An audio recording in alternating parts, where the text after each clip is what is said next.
The first thing I'm gonna do is try to fix this. What they never tell you about like crewing for yourself is like you have to get all this like little home office equipment that you didn't have before. And then you like have to find a shot that doesn't make it look like you have a double chin. So just hang with me for like 1 second and I'm gonna just like grab another book.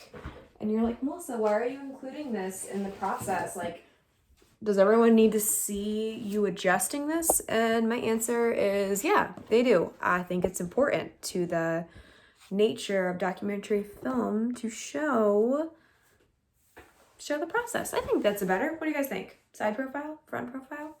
Okay, I think we're good. First, I want to introduce the person that I'm interviewing. I'm interviewing my friend Mindy. I've known Mindy for what feels like my entire life.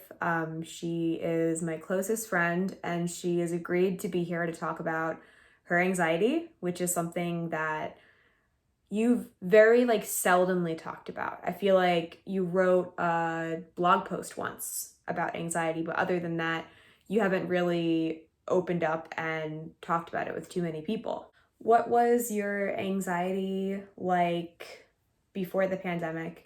And what is your anxiety like now that it's kind of, maybe not slowing down, but it's definitely not as bad as it was before? Then, meaning before the pandemic, I would have anxiety, but it was usually like every few months I would feel really anxious, like to a point where it like took away from my day or it was debilitating. Have you sought any professional help in helping with your anxiety? Have you seen like a therapist or anyone like that? During the pandemic, I saw a therapist through Talkspace, like one of those apps that you use on your phone.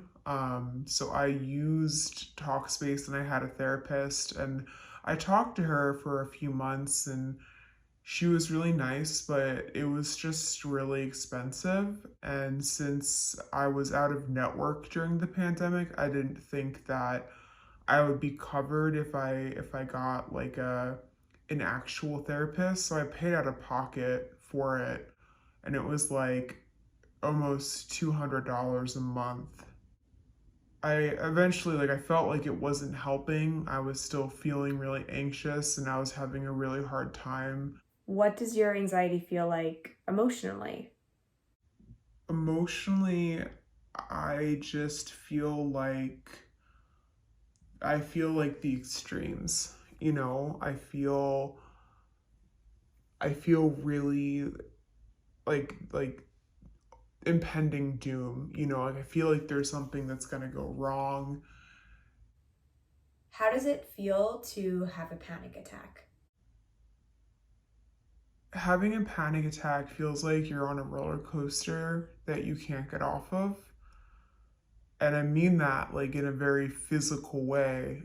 You know, you are like going up the roller coaster and you feel your adrenaline go up and you feel yourself tense up and you're waiting for the drop and you're waiting for the drop, but the drop never comes. And you're going up, you're going up, you're going up, you're going up, and there's so much anxiety that builds around waiting for it to stop too. It's not just I feel anxious, I'm panicking. It's you're panicking because you don't know when it's going to end. What do you wish that people knew about anxiety?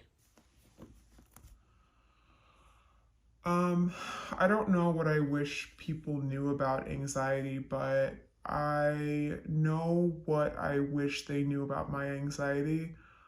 And I wish that they knew that I'm terrified to admit to people that I'm anxious, to, possibly go on medication even because I feel like it means that I've failed, that I've, messed up, and that if I were stronger emotionally, I wouldn't need something like that.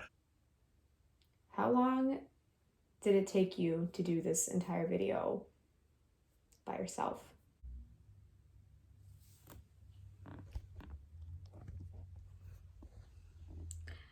It took me all night.